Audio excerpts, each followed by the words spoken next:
Vous, on va écouter Rigo Gervais, bonsoir. Allô, bonsoir. Alors, Rigo Gervais, vous avez suivi ce match entre la Sierra Leone et la Côte d'Ivoire, 0-0. Quelle leçon vous avez tirée après cette rencontre?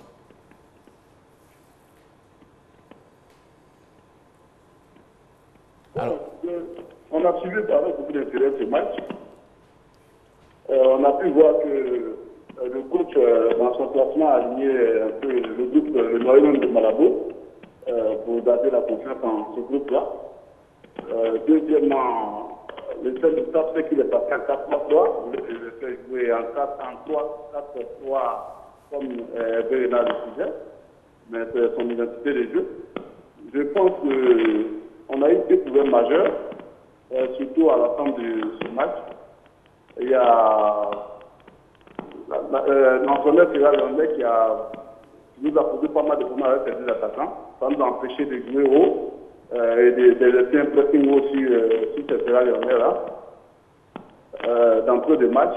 Et en deuxième lieu, il a créé une certaine intensité dans le milieu pour nous empêcher aussi d'asseoir le jeu. Et ça fait qu'ils ont beaucoup gagné les duels et on était obligé d'orienter le jeu vers le couloir pour envoyer des centres, ce qui n'était pas aussi propice à nos attaquants qui étaient faibles au niveau du jeu de tête. On s'est rabattu aussi au niveau des balles arrêtées avec notamment Kaluno, mais on n'a pas eu de succès non plus. Et puis je pense que quand même sur deux occasions on pourrait faire la différence, notamment sur l'occasion de Doumbia Seydou en première mi-temps et puis la tête de Giovanni en deuxième mi-temps. Mais on a constaté aussi l'absence de certains éléments, surtout dans le secteur médian. Il n'y a pas eu de véritable leader. C'est vrai que Thierry, c'est un leader, mais il a récupéré beaucoup de balles, mais il fallait un leader technique pour pouvoir offrir des ballons aux attaquants, ce qui a vraiment manqué. Ce qui a fait qu'on n'a pas scoré, mais je pense que l'entraîneur a pris de bonnes notes. Il y a de bons espoirs, surtout avec le groupe qui était absent. Avec leur retour, ça pourrait vraiment donner quelque chose de bon. Voilà, merci à vous, Rigo Gervais, pour votre participation à ce numéro de troisième mi-temps. On va aller avec vous pour parler donc de cette attaque ivoirienne. Ben, écoutez, moi, j'ai trouvé cette attaque, je dirais, sans vraiment d'inspiration. Je pense que Gervinho, qu'on a connu meilleur que dimanche dernier, a fait un petit match. Kalou n'a pas été véritablement, il n'a pas été vraiment très intercellent. Après Seydou, je dirais sur l'occasion, parce que bon, il y a des fois quand tu joues devant, tu n'en as pas 50 des occasions. Il a eu une occasion où je pense qu'il aurait fallu qu'il arme plus sa frappe. Non, moi j'ai trouvé que les attaquants ivoiriens n'étaient pas dans un grand jour.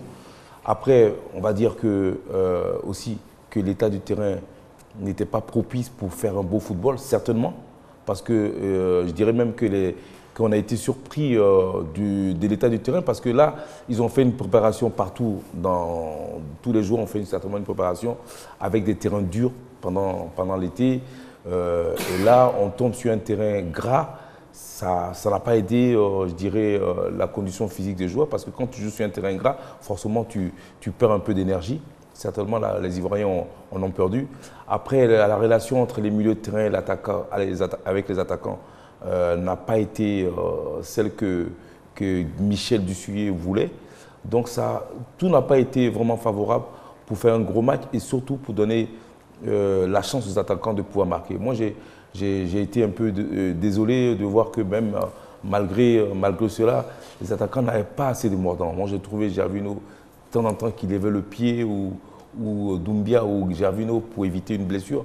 C'est dommage parce que je pense que quand on joue en sélection, il faut avoir un peu plus de mordant. Moi, j'ai l'habitude de voir cette équipe-là. Je pense que les prochains matchs, ils vont certainement donner beaucoup plus que ce qu'ils ont fait au Nigeria.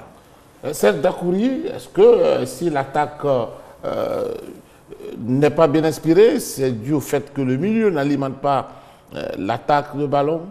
Moi, je suis d'accord avec vous parce que pour parler des performances des attaquants, il faut savoir comment ils sont alimentés en ballon et comment le ballon vient. Voilà, c'est ça la vérité. Vous ne pouvez pas parler de performances d'attaquants sans savoir qui leur donne le ballon, qui les alimente en ballon. C'est là la véritable équation. L'équilibre du jeu vient un peu de cela. Comment reçoivent-ils le ballon? Comment ils ont alimenté? On a confié le leader technique de cette équipe à un jeune qui s'appelle Seri Jean-Michael.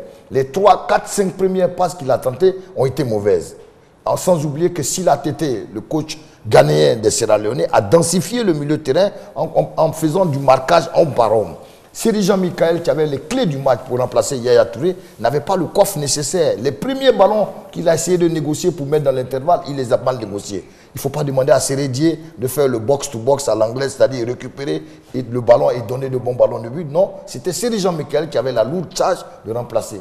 Il ne l'a pas bien fait. Sans oublier que nous sommes avec un Gervinho capitaine qui n'est pas vraiment très inspirant en début de championnat, qui n'a pas du mordant, et aussi un Doumbia Seydou qui, dans les moments clés de l'équipe nationale, ne donne pas le meilleur de lui-même. Il marque 2 buts dans les éliminatoires de la Ligue des Champions avec CSKA Moscou, mais là, il a eu une occasion de montrer qu'il fait partie des attaquants Fury class, c'est-à-dire des attaquants de grosse classe. Mais il ne le fait pas. Alors, on vous donne l'occasion et vous ne pouvez pas armer. Or, vous marquez beaucoup de buts. Donc, pour moi, les 3 attaquants, si on doit les noter, c'est vraiment des attaquants à 5 sur 10. Parce qu'ils ont été mal alimentés en ballon et aussi dans les déplacements, l'inspiration, la percussion, ils ne l'ont pas eu.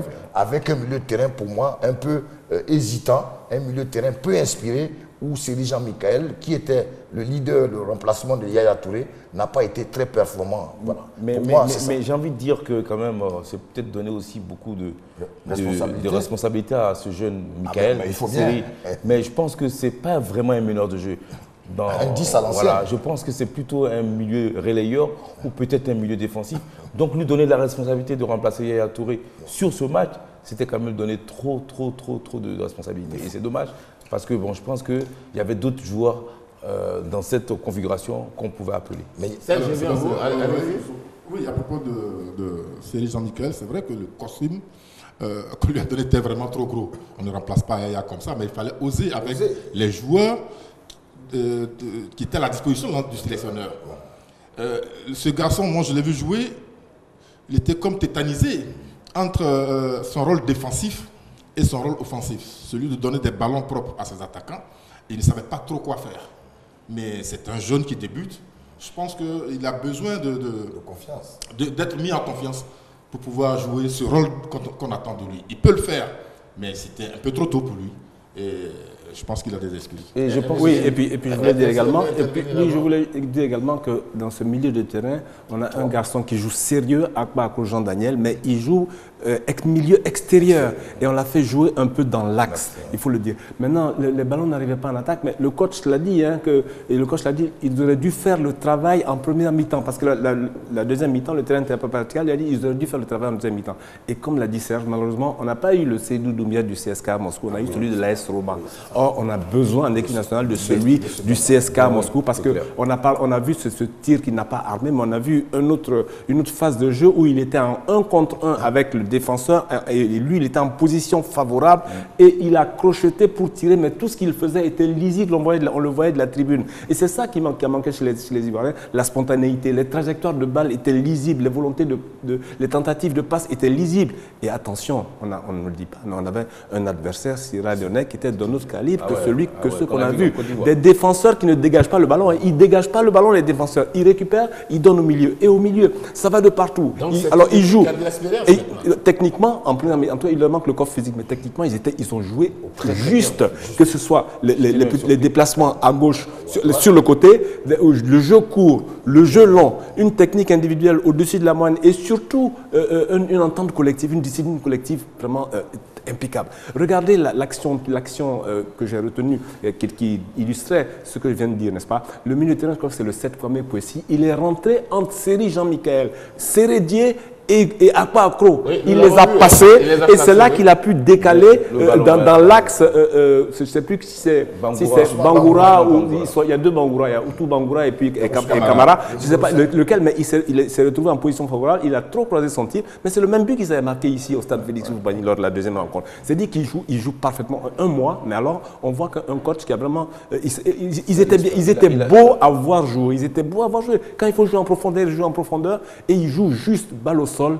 Vraiment, ils étaient impeccables. Et c'est pas seulement parce qu'ils ont joué en maillot vert que les Nigérians les ont applaudis. Allez-y, Roger. Moi, je pense que cette équipe, c'est une équipe en devenir, mais ce qui leur a manqué, c'est un peu de, je dirais, un peu d'explosion devant, un peu d'impact, beaucoup plus d'impact, parce que c'est une équipe gentille. Mais honnêtement aussi, ce qui a manqué aussi dans cette équipe ivoirienne, c'est que c'est vrai que les milieux de terrain n'ont peut-être pas donné des super ballons aux attaquants. Peut-être que dans la configuration des milieux de terrain, peut-être il aurait fallu changer. Mais moi, je n'ai pas senti les attaquants. C'est ça qui m'a un peu désolé. Parce que je n'ai pas trouvé vraiment... Parce qu'un attaquant, c'est vrai que quand on ne reçoit pas toujours des ballons, ben on râle, on ne fait pas ce qu'il faut. Mais un attaquant, il lui suffit d'une inspiration. L'inspiration devait venir de Seydou Doumbia. Quand il a le 1 contre 1 avec le mec, quand il se décale, la frappe était... Je dirais c'était trop gentil. Et ça, c'est le problème de Seydou, c'est qu'il n'arrive pas encore à prendre sa chance en équipe nationale. Pourtant, il a les qualités. Et puis, il y a une chose aussi qu'il faut signaler. Les 23 millions d'Ivoiriens doivent comprendre, n'importe quel entraîneur du monde, à son baptême de feu, à son premier match, ne vous attendez pas à des miracles. C'est vrai que l'équipe a invaincu. Il y a une ossature Guinée équatoriale qui joue ensemble. Mais il faut savoir que même les débuts d'Hervé Renard ici, face à la Sierra Leone, c'était la Sierra Leone qui avait ouvert le score ici, 1-0 au stade Houphouët-Boigny. Et donc, le premier match d'Hervé Renard, on était mené à la mi-temps 1-0 par la Sierra Leone. C'était les débuts d'Hervé Renard. Et pour les débuts de Dussuyer, il faut aussi être un peu indulgent. C'est vrai que nous sommes dans le costume de champion d'Afrique. Ça ne veut pas dire automatiquement que nous allons battre toutes les équipes en face de nous 5-0.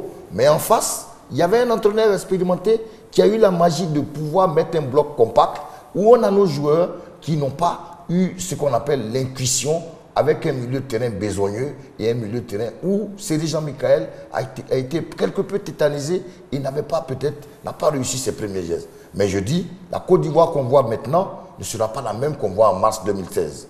Car d'ici là, il y aura beaucoup de matchs de championnat et des leaders seront. Oui, juste dire que pour le moment, on n'a pas encore parlé de l'entraîneur. Mais les Sierra Leone sont venus pour défendre, pour faire au moins match nul, à défaut de nous marquer un but. Ils ont toujours joué comme ça. Hein. En première mi-temps, ils ont toujours les 30 minutes de domination. Et puis quand ils ont une occasion, ils la mettent au fond. Parce qu'après, en deuxième mi-temps, ils baissent de régime.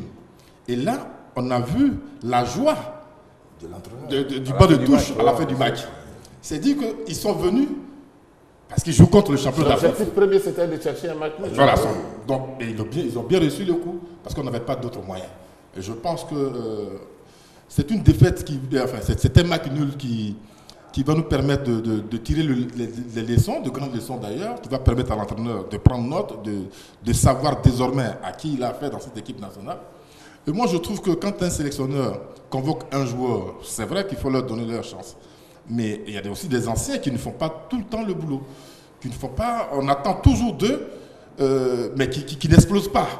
Qui n'explosent pas en l'absence d'un garçon comme Yaya. Il aurait fallu qu'un garçon comme Kalou, pour qui j'ai beaucoup de respect, prenne le match à son compte. C'est ça qu'on demande à ces garçons-là. Que Gervinho, qui est l'espoir de toute la nation, prenne ses responsabilités. Mais on n'a senti à aucun moment qu'ils avaient envie de nous montrer. Alors, Medri, est-ce que 2 matchs, pas de but inscrit, les Ivoiriens qui sont en quête de victoire, est-ce que ça commence à devenir inquiétant? Ce n'est pas inquiétant, mais il y a du travail à faire. Et il faut tout de suite penser à cette semaine du mois de mars qui sera une semaine décisive, puisque nous jouerons 2 fois le Soudan, n'est-ce pas, à Omdurman et ensuite à Abidjan. Et là, si la Côte d'Ivoire réussit à faire valoir sa plus grande qualité technique et individuelle, n'est-ce pas, on devrait pouvoir se qualifier. Mais c'est dommage, on n'a pas réussi à faire valoir cette supériorité sur le plan individuel à Port Harcourt. Et je vais vous donner une image. Il y avait des joueurs sierra-léonais, 1 ou 2 joueurs sierra-léonais. Bon, ils jouent en D2, D3, D4 anglaise, écossaise ou irlandaise, n'est-ce pas, qui venaient demander à avoir un maillot de nos joueurs. Je vous assure que ça m'a fait quelque chose parce que voilà, on a fait match nul et ils viennent demander, voilà. Donc voilà, c'est quelque chose. Voilà. Voilà. Il y a une chose aussi qu'il faut signaler. Il y a des joueurs qui sont sans club qui nous ont créé des problèmes. Notamment Kouissi dont vous parlez, numéro 7, et puis un certain Kei Kamara qui sont sans club. Celui qui a été la bête noire de notre défense, qui nous a empêché de dormir, c'est Ousmane Bangoura, le numéro 5, qui a les dreadlocks, qui joue au Dynamo Minsk. Voilà un monsieur qui, à tout moment, embêtait la presse centrale, Eric Bailly et Diarra Soubavira. Maintenant, il y a le recadrage à faire avec Serge Aurier. Quand il va aux phases offensives, il ne revient pas par derrière et ça crée des boulevards. Mais il y a une satisfaction. Traoré Adama, qui a joué latéral gauche, formé à l'EFIM de Hervé Siaba et qui est passé par la Belgique, l'Australie, le Portugal, est une bonne trouvaille. Tout comme Mamadou Bagayoko qui est rentré en seconde mi-temps. Ça veut dire que n'oublions pas de dire une chose aux Ivoiriens. La Côte d'Ivoire a gagné la CAN en étant en phase de développement. Nous étions en train de développer une nouvelle équipe en essayant de faire passer les trentenaires. Aujourd'hui, cette phase de développement, nous avons la CAN, mais ça nous permet aussi de mettre d'autres joueurs, car on ne va pas désespérément compter sur les trentenaires. Il faut préparer la relève, et donc cette relève commence avec des difficultés. Et donc d'essuyer à son baptême de feu, soyons quelque peu indulgents. Je dis d'ici mars 2016, beaucoup de choses vont changer, et la plupart des joueurs sont en début de championnat. Remarquez que nous sommes à 3-4 journées dans les différents championnats européens. Le rodage physique, technique n'est pas encore au top. Il faut éviter ce qui est arrivé au Nigeria. Hein. Voilà. Ouais, mais non. Parce qu'au dernier moment, le Nigeria a couru après les victoires, et malheureusement. Ouais, mais on est encore loin du Nigeria parce que eux, c'est un problème d'organisation surtout. Je pense qu'ici, quand on est là-dessus très bien organisé, le seul problème, c'est que faut qu'on arrive maintenant à mettre en place une équipe. Je pense que Dussier sait qu'il a du boulot, il va certainement s'y atteler, mais il faut qu'il mette maintenant une équipe en place. Je pense que déjà en mars, avant le mois de mars, au mois d'octobre, je pense qu'il a un match amical contre le Maroc, c'est ça? Donc certainement, il fera beaucoup de réglages pour pouvoir avoir une équipe, je dirais, type, où je pense que les prochaines échéances seront importantes, où il faudra certainement être meilleur que ce qu'on a vu dimanche. Allez-y. Oui, alors donc on s'est mis la pression désormais. Aucun faux pas ne sera désormais permis. Voilà, le Soudan est en tête avec 3 points. Nous avons un point avec la Sierra Leone. 2 points. Pardon? Un point. Avec la Sierra Leone. L'autre match contre pour de peur. Il faudra faire très attention. Aucun faux pas ne sera permis. Et on sait aujourd'hui la force des Soudanais. C'est une équipe joueuse et c'est notre prochain adversaire. Je ne veux pas vous faire peur, Sébastien, mais c'est une équipe à laquelle il faudra faire très attention. Voilà, donc l'entraîneur est prévenu, parce que courir derrière les résultats, désormais, ça risque de nous mettre dans une mauvaise situation. Oui, pour son premier match, Michel Dussier n'a pas voulu prendre trop de risques. Il a joué la carte de l'expérience acquise par les attaquants, n'est-ce pas, plus Sérédier. Alors on a Kalunio, on a Doumbia, on a Gervino, on a Sérédier. L'expérience grandissante de Boos, qui a fait un très bon match, de Aurier, de Bailly, n'est-ce pas, et l'enthousiasme des jeunes qu'il a intégrés à l'équipe. Si Jean-Michel n'a pas donné satisfaction, pourtant il a fait quelques belles passes, 2 ou 3 belles passes, eh bien il faut voir que Adama Traoré a pleinement réussi son baptême du feu. Et que dire de Bakayoko, qui est rentré, excusez-moi, mais qui a joué aussi bien que Serge Aurier côté droit. Il a bien tenu son adversaire, il a effectué 4-5 centres dans des actions bien huilées. Eh bien, c'est sur cela qu'il faudra travailler. Pour cette fois-ci, Dussier n'a pas pris risque, il a compté sur l'expérience. À l'arrivée, il s'est trouvé quand même un peu déçu parce qu'il a dit que nous aurions dû faire le travail en première mi-temps. Mais il va se remettre au travail. Et puis Serge, on a une échéance en novembre, les préliminaires de la Coupe du Monde qui doivent nous faire rencontrer le vainqueur Libéria, les autres, je crois, merci. On va écouter Ahmed Ouattara, bonsoir. Bonsoir Ahmed Ouattara. Oui, allô? Oui, allô? Bonsoir Ahmed Ouattara. Oui, bonsoir. Alors Ahmed Ouattara, vous avez suivi le match de la Côte d'Ivoire. Dites-nous, qu'est-ce que vous avez retenu après cette rencontre? Bon, mais pour vous dire vrai, je pense que l'équipe a manqué un peu de collectivité et je pense et de solidarité. Mais tout cela, il faudra mettre ça au compte du début de saison, de la préparation, et aussi, je pense, pour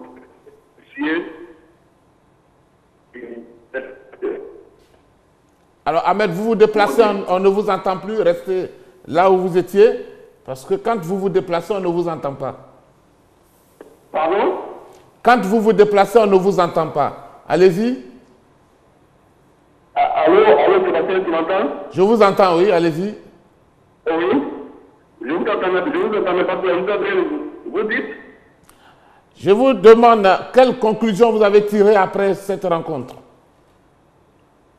Oh, le contenu, il n'était pas fameux, il n'était pas sérieux. Mais on peut mettre ça sur le compte du début de saison de tous les joueurs qui sortent de préparation. Donc, il faut laisser ces joueurs-là. Allô, vous m'entendez? Ahmed, allez-y, on vous entend. Dites-nous ce que vous avez retenu. Allez-y. Voilà, nous avons perdu Ahmed. Je pense qu'on a écouté également, on a entendu l'essentiel de son message. On va parler maintenant de certains pays également qui ont participé donc à ces éliminatoires de la Coupe d'Afrique des Nations 2017. Il y a une grosse surprise, c'est la Mauritanie qui s'est imposée face à l'Afrique du Sud. Attention, 3-1, c'est quand même osé. Ça fait beaucoup. Moi, j'étais très surpris de ce résultat, parce que l'Afrique du Sud, on sait tous que l'Afrique du Sud est quand même une grande nation du football. Perdre, même si c'est à l'extérieur 3-1 contre une équipe de Mauritanie qui n'est pas non plus une équipe incroyable. Mais bon, ça prouve qu'en Afrique, les équipes commencent à progresser. Et ça prouve aussi qu'il faudrait être sérieux tout le temps pour éviter ce genre des aventures. Moi, je pense qu'il faut faire attention avec certains pays comme la Mauritanie. Il y a des joueurs maliens qui y ont immigré. Ils ont eu un attaquant qui a évolué au national à la Ligue qui s'appelle Jean-Baptiste, de 18 ans, qui est aujourd'hui au Maroc. Et Patrice Neveu, l'entraîneur français, il a fait 4 ans. Sans oublier Njoya Mori, le Camerounais du Séoué, qui a séjourné pendant 2 ans. Aujourd'hui, dans n'importe quelle capitale africaine, aujourd'hui, on se développe. Il y a une équipe mauritanienne qui a joué ici les phases de Coupe CAF contre la SEC. On a vu. Donc, on a vu qu'aujourd'hui, il y a dans les capitales africaines beaucoup de développement au niveau du football. Donc, il faut faire attention. L'Afrique du Sud, c'est vrai, a des installations gigantesques à organiser la Coupe du Monde, mais les clubs, que ce soit Orlando Pirates ou Kaizer Chiefs, ne sont plus des très très grands clubs assez compétitifs. Et donc, regardez les performances en équipe nationale. Donc, une petite nation, supposée petite nation comme la Mauritanie, avec du développement, avec des joueurs qui émigrent, s'ils forment un bon groupe, poussés par un public, peuvent battre l'Afrique du Sud. Et donc, déjà, on a entreaperçu les performances mauritaniennes à travers les compétitions africaines, sans oublier l'apport des jeunes Maliens qui ne sont pas en sélection et qui ont émigré pour la Mauritanie. Ça donne donc ce savant dosage qui peut battre une équipe d'Afrique du Sud un peu chancelante. Je rappelle qu'il y a quand même des Ivoiriens également qui jouent en Mauritanie. Également en Mauritanie. Oui, voilà. Et ça, c'est important. Oui, et l'entraîneur actuel de la Mauritanie, c'est Corentin Martins, le petit milieu de terrain d'Auxerre. Roger le connaît bien et il était heureux de voir son équipe réaliser cette performance. C'est la deuxième performance que les Mauritaniens réalisent à ce niveau. Ils avaient battu l'Égypte 2-1, mais c'était l'Égypte de la crise à l'époque. Mais là, ils ont gagné 3-1. Alors, Machaba ne savait plus où donner de la tête. C'est le coach sud-africain. Ils ont joué à 10 contre 11 à partir de l'heure de jeu, mais avant cela, ils ont été bougés par cette équipe mauritanienne. Alors, ils ont beaucoup d'émigrés, c'est sûr. Mais les buteurs sont des Mauritaniens. Enfin, bon, c'est aussi, vous voyez ce que je veux dire. Et vous savez, ils jouaient sur du synthétique. Alors là, moi, je voudrais dire quelque chose, c'est que quand on joue sur du synthétique, les écarts se rétrécissent.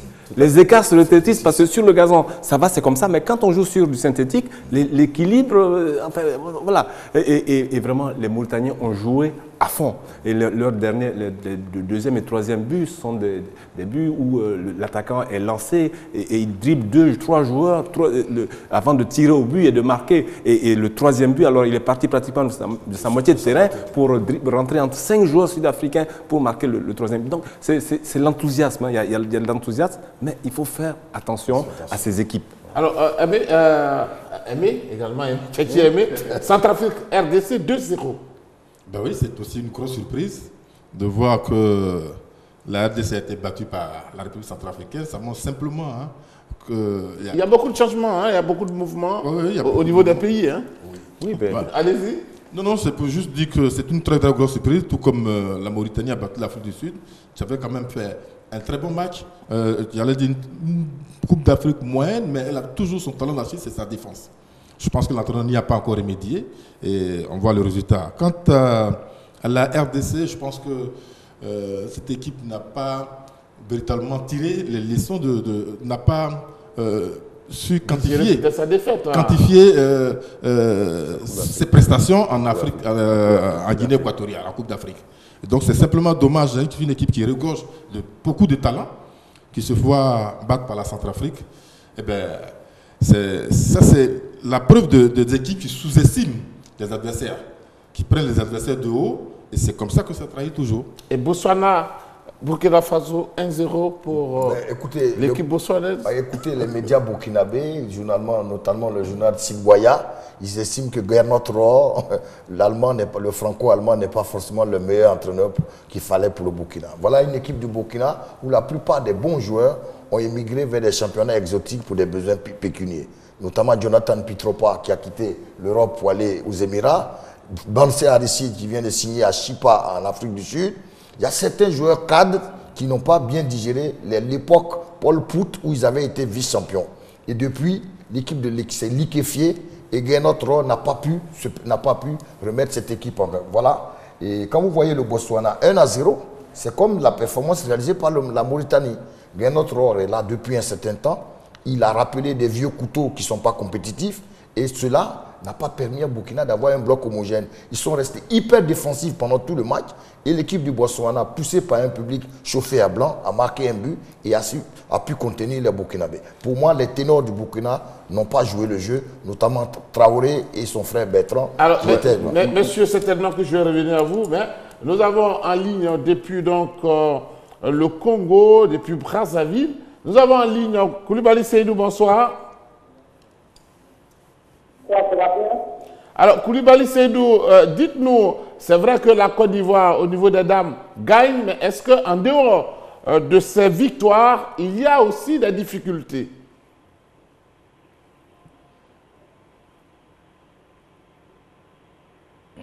Allô? Est-ce qu'en dehors de ces victoires, vous enregistrez quand même des difficultés là où vous êtes en ce moment avec les différentes disciplines? Oui. C'est des formations pour l'Ivoirien. Comme c'est que la lettre discipline inscrite, il a fait le football féminin qui a commencé pour le moment, avec 2 victoires, et elles sont qualifiées pour les demi-finales. Donc le match dans 2 jours, je pense que le Nigeria va compter pour l'Ivoire. Alors, Koulibaly Seydou, on vous entend très mal. Koulibaly Seydou, Koulibaly Seydou, on vous entend très mal. Je pense qu'on va réessayer. Il faut vous mettre à un endroit où on peut vous entendre. Allez-y pour votre intervention. Voilà. C'était par rapport au match Botswana à Burkina Faso.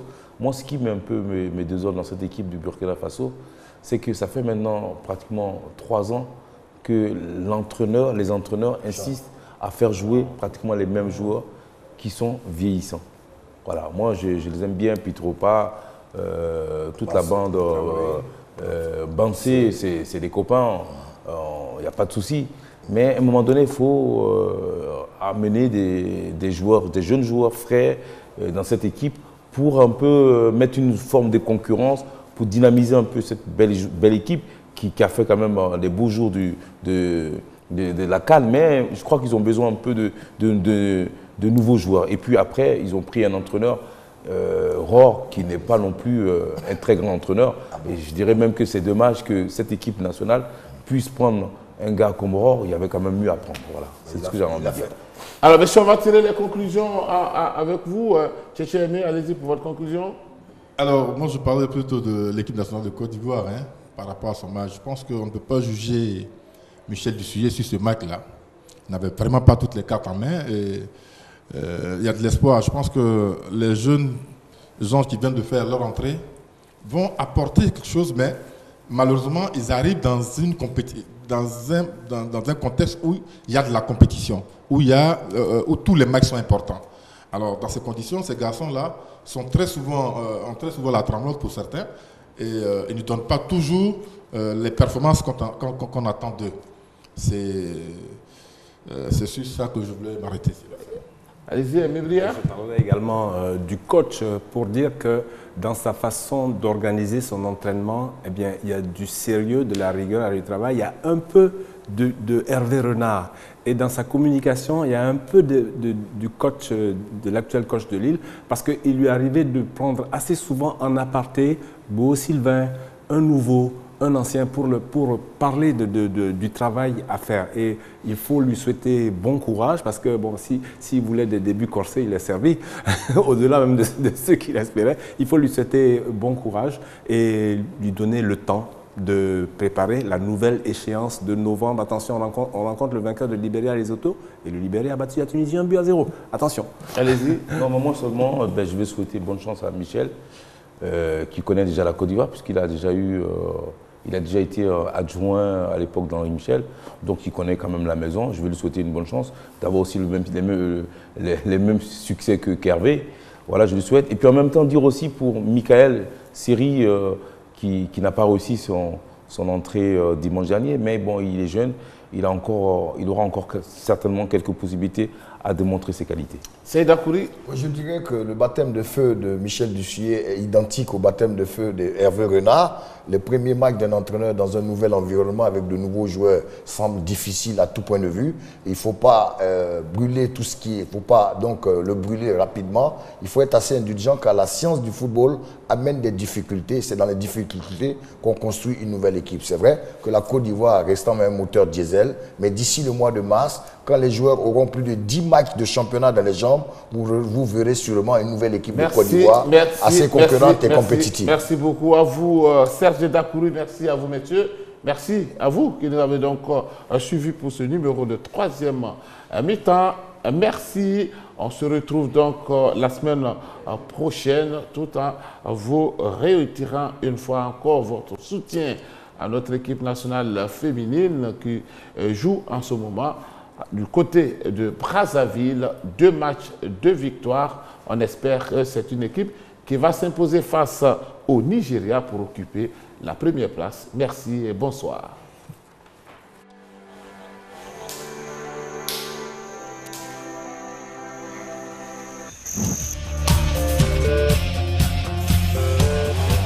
Rapide, économique et parfumé, Rambo Magique protège votre maison contre tous les insectes nuisibles. Rambo, efficace, économique et parfumé.